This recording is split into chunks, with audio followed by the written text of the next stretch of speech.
Okay. Boker Tov, Shavua Tov. We are starting on Daf Kuf Vav. Kuf Vav Amid Aleph. I think that's the word we're holding.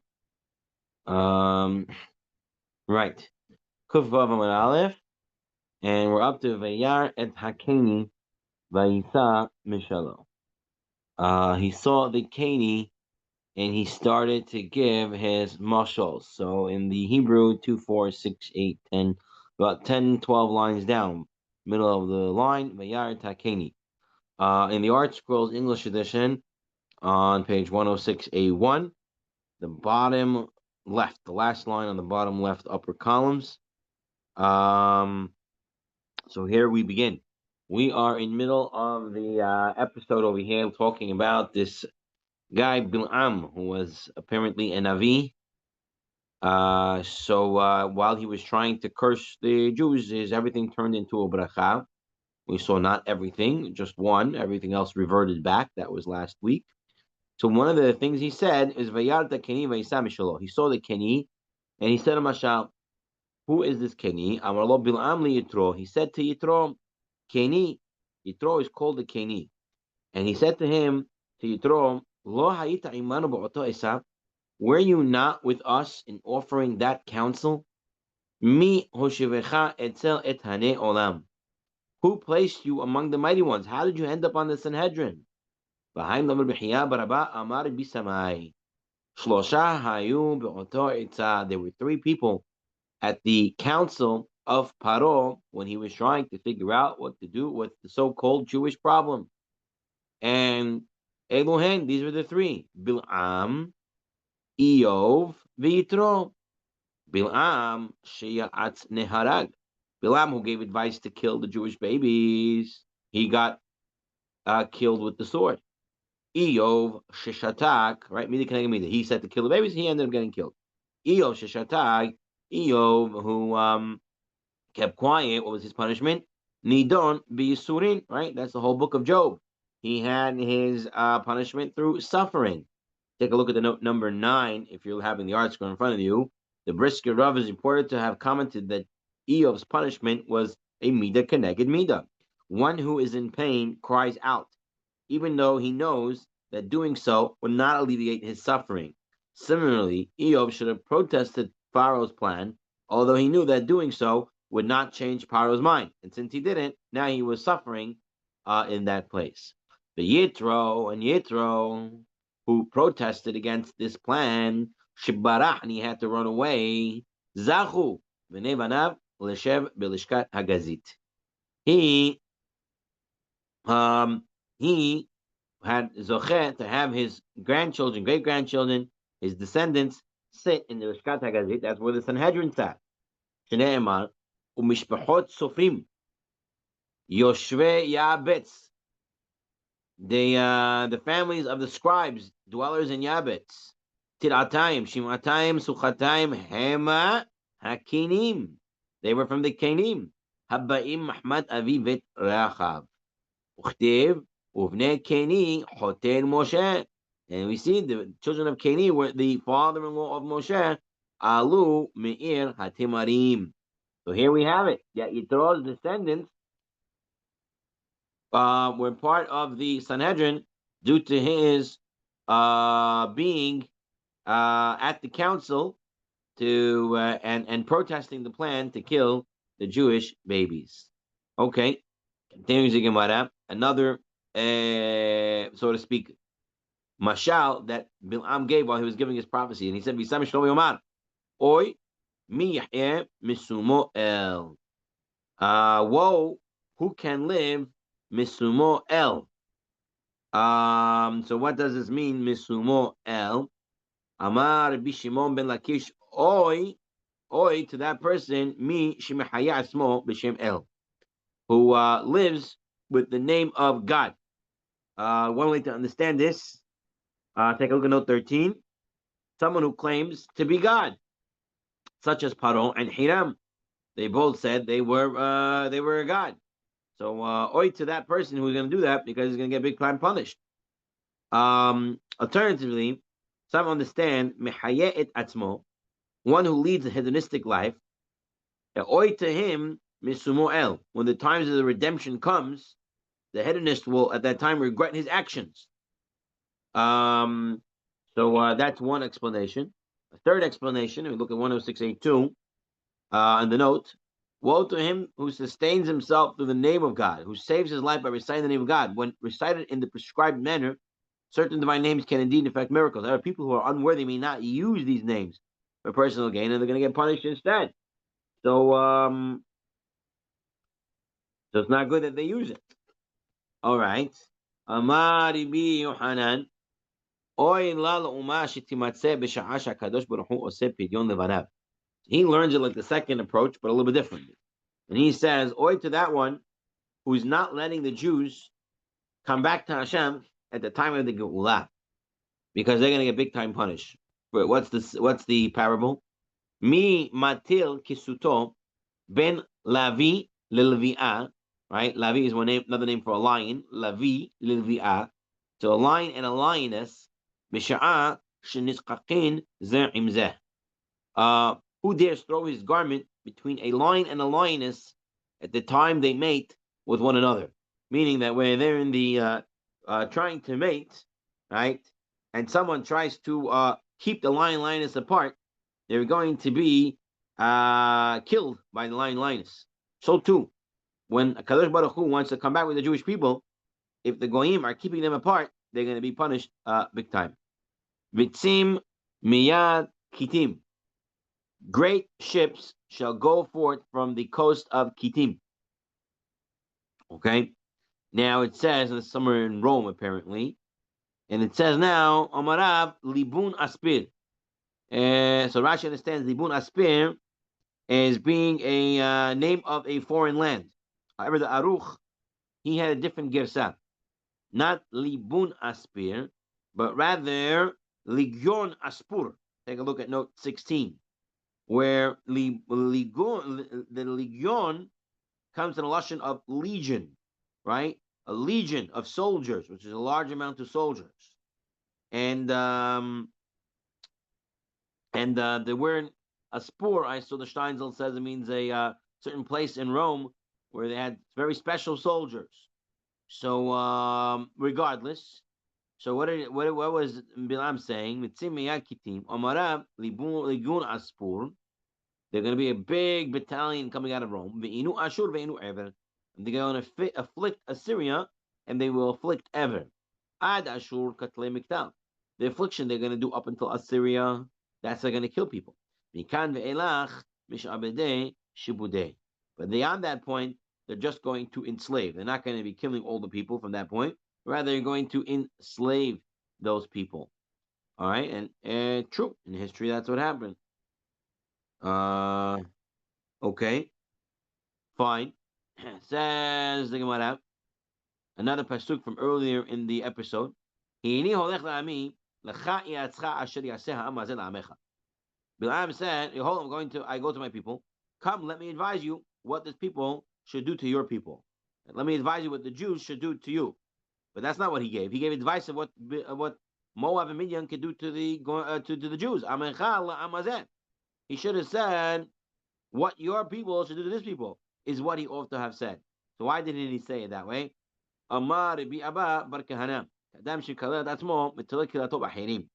Right? It's not nice to mention one's name in connection with the misfortune.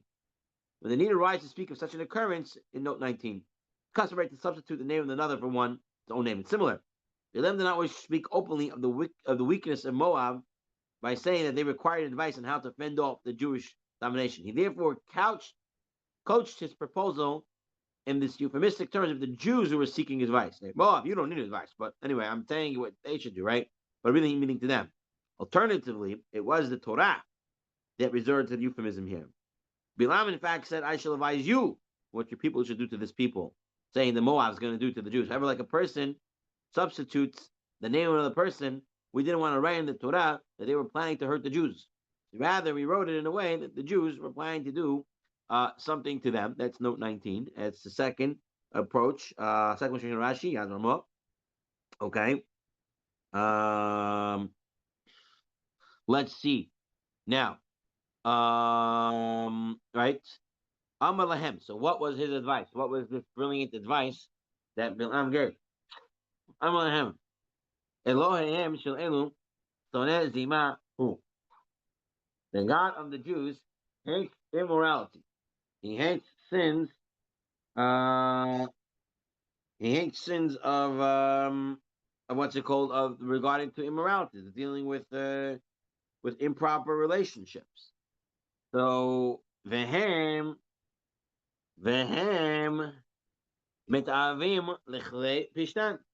And I know the Jews, they like linen garments.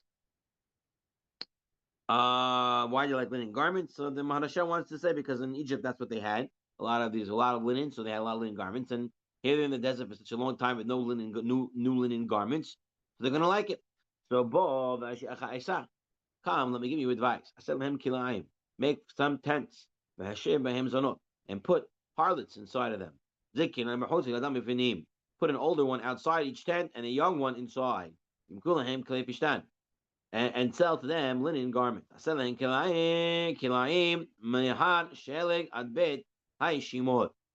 they put up tents from the snow mountain until Bet Hashimot. Snow mountain is Mount Hermon. And he placed harlots inside them. Oh, so Solomon says linen also protects from voodoo and shadim. Okay, I didn't know that. But it's interesting. I had a thought that when we're learning Hilchot Tzitzit, we can make, technically tzitzit can be made, the oraita tzitzit can be made either from wool or linen. And based on many approaches, they say not to use linen. So I was thinking in my head, I'm not sure, I haven't seen it inside, but I was thinking perhaps they didn't want to use linen, and the many poskim, and I believe the Kabbalah also says not to use linen, even though it's a permissible material to make sisit, the oraita tzitzit, right? Not like cotton, but it's not to make linen. I was thinking perhaps because of this whole episode here, they went after linen garments and became all this nonsense.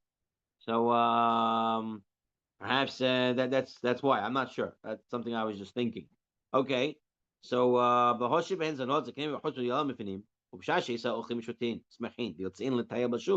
so when the Jews, they were eating, drinking, they were making merry, and then they decided to go out for a walk in the marketplace. All right, that's wrong. We just want to go for a little relaxation. Omedet lo hazakena. The older woman would say to the Jew, do you want some linen garments? Zakina omedet lo bishaveh. The older harlot would offer the linen garments at full price. Vayalda, and the young girl inside, omedet lo b'fachot. She said, no, come inside. We have it for cheaper. So he would come inside and buy it. 2-3 times he would buy. When he came back, she would say to him, the young harlot would say, you're already like a VIP customer over here. Sit down, choose for yourself, take your time. And pitchers of Gaisha wine, Ammonite wine, were placed near her. Okay, the Yerushalmi Sanhedrin, take a look, note 22, says Ammonite wine is particular, has the quality of arousing the drinker to immorality. Right, the whole existence of the nation of Ammon was a result of an immoral act brought about intoxicating wine. So this type of wine she put next to the Jew. Va'adayin, says the Gemara, lo ne'asar yain shel Ammoni ve'lo yain shel nochrim. At that time, we did not yet put a gezerah against Gaisha wine, right? Against Avodah Zarah wine, yes, I would assume. But against Gaisha wine, stam yainam, we didn't put a gezerah, right? So why Avodah Zarah wine? If it was used for Avodah Zarah, it's Tekrubas of Avodah Zarah. So Tekrubas of Avodah Zarah is always awesome, right? But stam yainam, just regular wine of the guy, wasn't yet put a gezerah. Now the whole point of it, perhaps the whole development, eventually the Talmud would put it into a gezerah, but apparently it already started, as we saw Daniel wouldn't drink wine, right, from the Goyim, but it already started here. after this whole story over here, where the wine caused the Jews to lose control of themselves, that's already where the Gezerah had to come in. We can't drink alcohol with Goyim. Amralo. So she would say to him, you want to drink a little wine? Once he drank it, he became with raging passion. Amarla Hashmi'ili. He would say to her, give yourself to me. She said, not so fast. Here's my idol. Amar lo avod lazen. She says, worship this idol. Amarla, he would say to her, hey, I want to do one sin, but I'm Halo Yehudiani. I'm a Jew. I cannot serve those Arab. Amar lo Uma ichpat la lecha. What are you getting so worked up about? I'm not asking you to serve someone by bowing down. Just make number 2 on it. And they didn't know that was the worship of this Baal Peor, was to defecate on it. Below Od. And not only that, and once she got him to do that, right, and he already served with the Ram, he said, I'll not permit you to be with me until you say that the Torah of Moshe is all fake. And they ended up doing kfirah.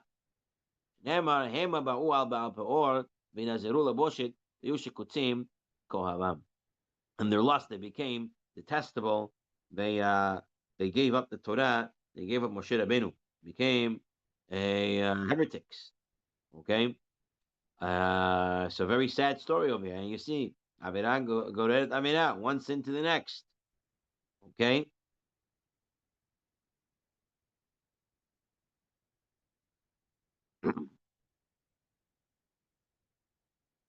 Right. Okay. V'yeshev Yisrael b'shitim, and the Jews were sitting in Shittim when this happened. Omer Shittim Shema. The name was Shittim. Sure, Omer Shittim Shenasku b'devrei shtut, because a matter of shtut came into their head, and therefore they did immorality, as the Gemara Masechah Sotah tells us, that a man does not sin unless a spirit of foolishness enters him. Okay, and it says they invited the Jewish people to make sacrifices to God. The Moabite girls met their Jewish guests fully naked. Okay, says in note 29, right from Rashi, they encountered them, which indicates that there was a Moabite woman and nothing else, not even their clothes, that encountered these Jews. So someone wanted to say in the Shir on Shabbos that perhaps the older woman outside was dressed, and that's how she said, come buy linen. And then when the inside girl said, come, she already was, fully undressed and calling the Jew inside.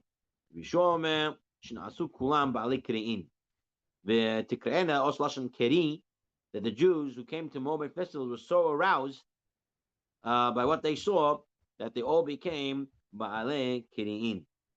Okay. They all became Baal Keri. They all experienced a seminal emission. Fine.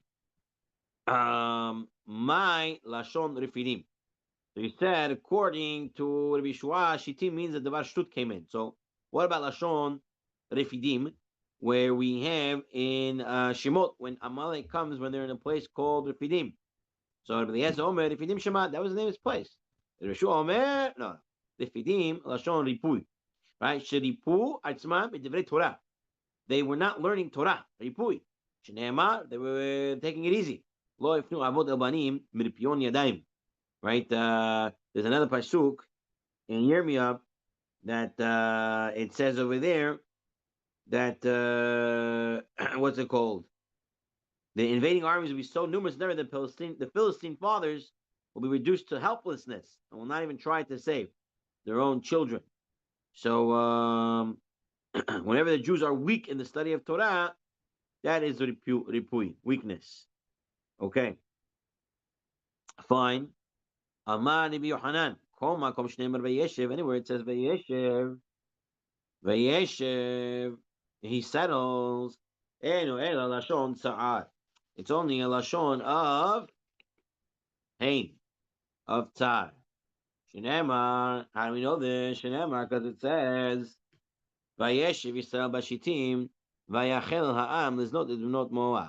As soon as they sat in Shittim, they started to have improper relationship with the daughters of Moab, and it caused a lot of problems. Vayeshev Yaakov beretz b'gorei Avi beretz Canaan. Vayavei Yosef et dibatam al aviyem. He also ended up going to Mitzrayim because of that. V'nemar Yeshev Yisrael beretz Goshen. And then it says, "V'kivu yimei Yisrael lamut." And then it became time for Yaakov Avinu to pass away. V'yesh Yehuda Yisrael levetach ish tachat gafno tachat te'enato. It says in Sefer Malachim that they Jews were sitting settled in the days of Solomon, each person under his vine and under his own fig tree. Then it says, "Ve'akem Hashem Satan l'Shlomo et Hadad Hadomim Mizar HaMelech Hu Ba'edom." So every time it says Vayeshev, all of a sudden you end up with problems. You take a look at note 36 in the second paragraph. Man was put into the present world in order to prepare himself for the eternal world to come. However, he sometimes loses sight of this goal and becomes too comfortable, regarding this world as his permanent dwelling place. He's then reminded of his true purpose here by events that disturb his complacency. So we're not supposed to be comfortable in this world. If you ever heard that expression, you'll sleep after 120, that's where it's coming from. Meaning in this world, we are put to grow. And to grow means to be challenged. Therefore, person has to go from one challenge to the next. As someone said, as brought down Hazal, they never have any rest because they're always learning. And they're always challenging themselves with learning more and more Torah. In fact, I commented on Shabbat that I'm part of a yeshiva called Yeshiva in Halacha, so I'm learning at the yeshiva in Halacha. Learn people can learn more than once a week, but we're doing once a week. And right now we're learning Hilchot Nidam Be'iyun and in depth. And we went to Shabbaton. So I'm part of yeshiva for a number of years already. So we went to a Shabbaton, and I saw that the large majority of the guys who were in this yeshiva, we got together, and the large majority of the guys are older people. I don't know, 10, 15 years older than me, maybe even more. Some of them are very retirable age. And I asked them, I said, how long you part of this yeshiva? They said, oh, we've been in this part of yeshiva for years. So I said, why is it? You guys take it easy. They said, what, take it easy? We always keeping ourselves busy. We're always having some sort of challenge. We always got to do something. And these are guys who were lawyers and doctors and this and that, and they were all learning in depth. So it's important that we understand that. There's no vayeshev. I'm not saying you can't be relaxed and comfortable while you're learning, but overall, a person should always have a goal and a challenge to meet and to exceed. Okay, let's continue. The pasuk says that when the Jews went out, they were fighting against the Midyanim. Right, they went to fight them, and then it says who they killed: Evi, Rekem, Zur, Hur, Reva, the 5 kings of Midian. And then it says Ve'ed Bil'am ben Be'or hargu be'harev, and then they killed Bil'am ben Be'or with the sword. Bil'am ma ba'eh hatam. What was Bil'am doing there? Right? Why is he in Midian? When he finished up the whole curses and blessings, he said, "I'm going back home." His home is in Aram Neharaim, not in Midian. What is he doing in Midian? Samar Rabbi Yohanan. Remember, in the end, he gave advice. 24,000 Jews fell. So he went to get money. He said, you promised me money if I'm going to get rid of some of the Jews. Here, I got rid of some. Now, the real question is, what is he going back to Midian for? The commentator's puzzle of bill is applying to the Midian elders for his reward when it was Moab that had given advice about the seduction of the Israelites. Moreover, Rashi's statement that Bilam went to meet Balak in Midian seemed difficult, for Balak was the king of Moab. For possible solutions to this question, see the Marashab. So it's possible to say that when they sent the girls, it was Moab and Midian. And maybe, what's his name? Balak went to Midian to gather more support to continue his campaign against the Jews. So maybe that's why Bilam went there, because that's where he was at the time. But anyway, can come up with some interesting creative answers.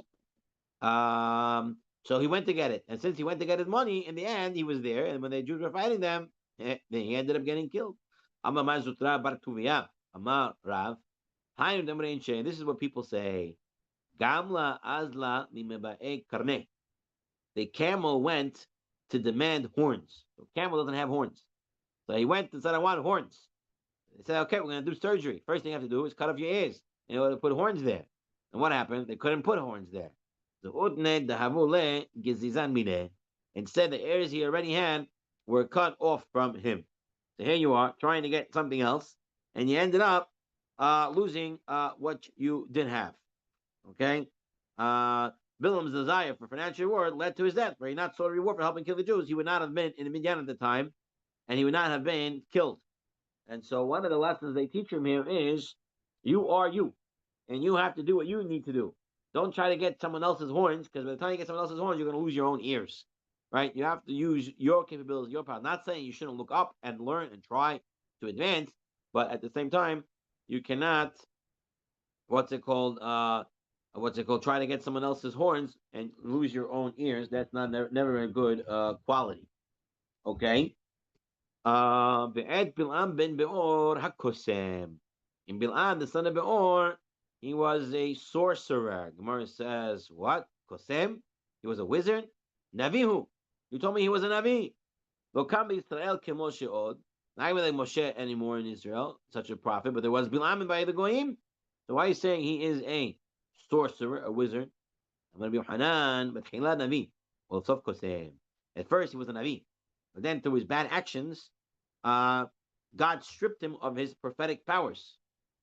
So in the end, he ended up doing magic. Amara Papa, this is what people say.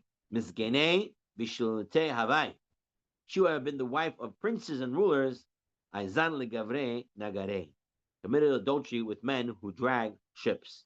Meaning, she was married to a high station, and then she committed adultery and went with somebody, not someone else who was in a high station or higher than the one her husband was.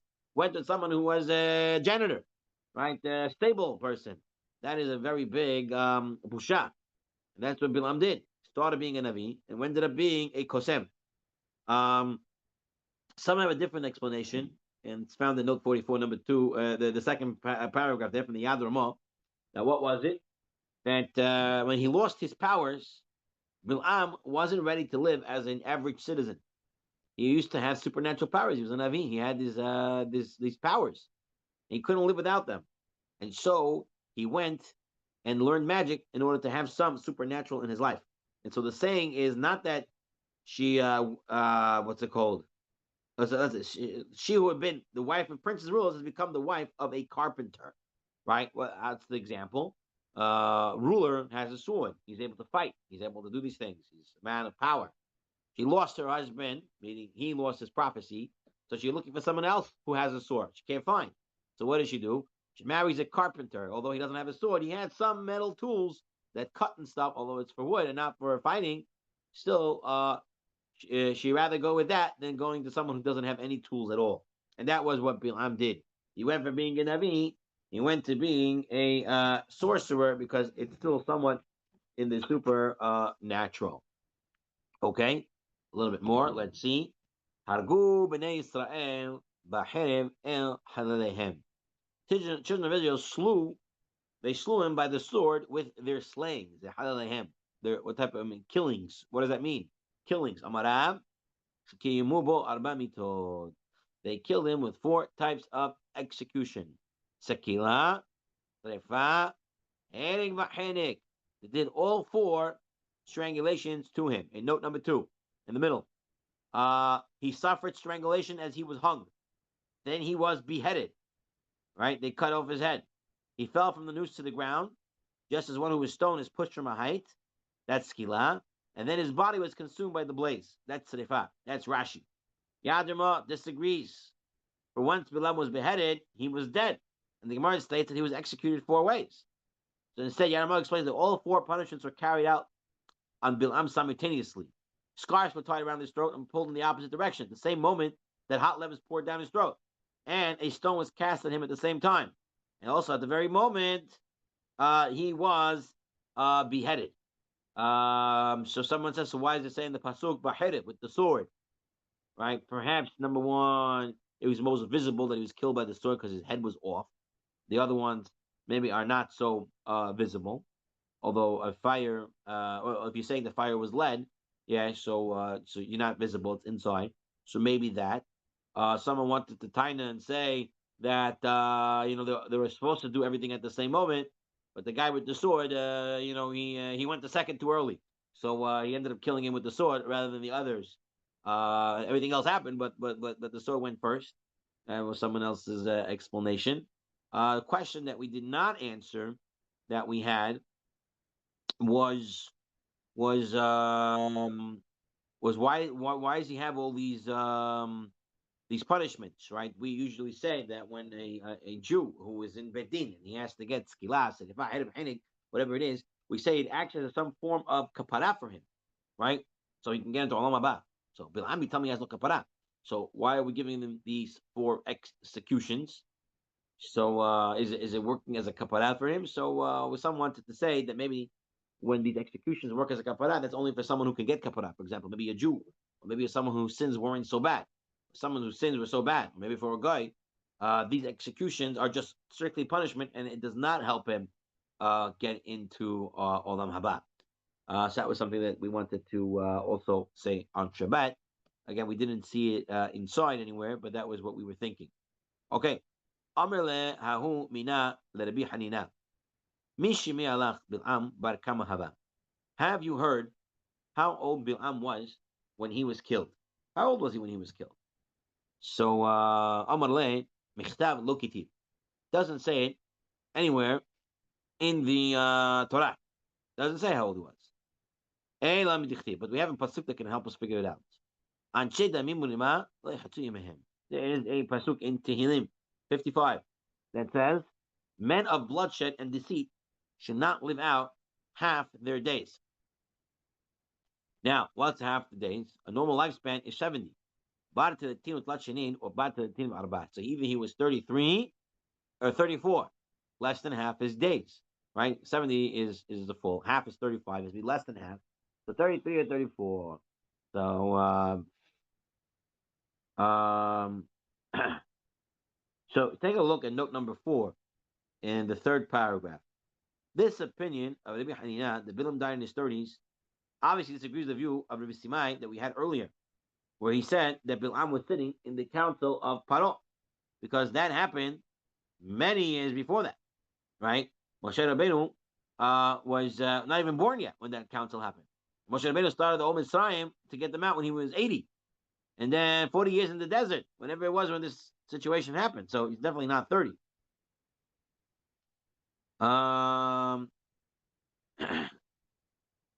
So how could he be that he was 33? So we don't have an answer.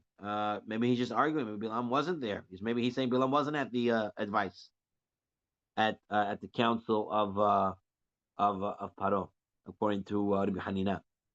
I mean, I mean, he does say it was 33, 34. I was saying, but perhaps the pasuk is still true. That Bilam was supposed to live however many years, and then anyway, it turned to be half. But that's hard to say because he says, anyway, Amarle, the heretic said to Hanina, you've spoken well. I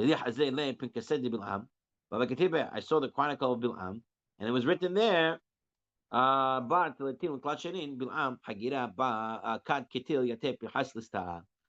was 33 years old when he was killed by Pinhas the outlaw. So there was a sort of a chronicle documented that he was 33. Amar le bar mered Revinan livreh. Ma, the son of Revinan, said to his son, when the Mishnah says all those other people have no share in the world to come, do not darshan so much how bad they were. Levar Bilam Harasha, except for Bilam Harasha. Bilam, kam nishkachat bed de roshpeh. Anything you can say bad about him, any sort of hint from the Torah that he was bad, use those hints to say how bad he was. We take a look at note 6, where the Ramchal says that there's guidelines of how to explain the Torah, right? And so we wanted to say we have to be careful how we expound. Not every time can you expound the way you think you want to. There's certain guidelines to that. So he was telling his sons, yeah, but when it comes to Bil'am, don't worry about the guidelines, and anything bad about him, you can say. Because he was a guy, and he definitely doesn't have any Chayil Mabah, and everything bad about him is true. No, that's seemingly what we want to say over there. Okay, So we're gonna stop over here. And Mizat Hashem, next week we pick up with Doeg. And Doeg and hopefully Achitofel. We start talking about them and how they lost their Olam Haba according to the Mishnah. Okay, so Mizat Hashem, that will be next week. Shavua Tov. Lekulam. Toda rabah.